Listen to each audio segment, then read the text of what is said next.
Baka naranasan nyo rin to. Yung mga makina ninyo, kahit anong klaseng motor yan, mapakargado man yan o stock, yung may ingay na motor, yung tunog, kala mo ay talagang palit connecting rod na, o kaya naman chase all na, akala mo palit na, gastos na lahat. Pero meron din palang tendency na bukod sa mga timing chain, timing guide, tensioner, or pwede rin dito. Meron ako dito sa ampol. Ito, galing to dito sa MTRT na black. Tingnan nyo to. Malayong tingin pa lang, halata mo na naupod or nakayod tong pinakagitna. Ayan may neck yan dito.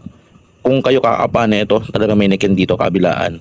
Lumuwag ng konti ng bahaga, ilang millimeter itong mga 1 point something millimeter itong pinakagitna niya. Pero itong kabilaan dulo, goods na goods. Hindi katulad na ito, may sample ako sa inyo. Ito brand new. Pantay na pantayan. Pag kinapa mo, wala.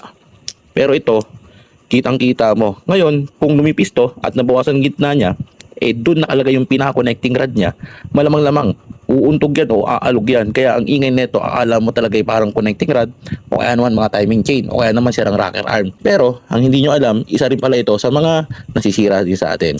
Nasisira to kapag bihira tayo mag-change oil o kaya naman matagal tayo mag-change oil o kaya naman over compression talaga. Kadalasan din ito pag gumagamit tayo ng mga hindi legit na mga langis or motor oil. Kaya kayo hanapin nyo yung gusto niyo or compatible kayong motor oil o kaya pinag-aatiwalaan yung motor oil. Katulad ko, itong pinag-aatiwalaan ko. Ayan, Haboline engine oil.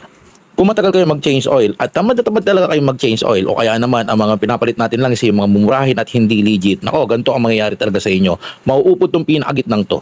At syempre, kapag naupod yan, sigurado yan lagapak ang mga makina ninyo. Yan, eto yun, eto nangyayari dyan.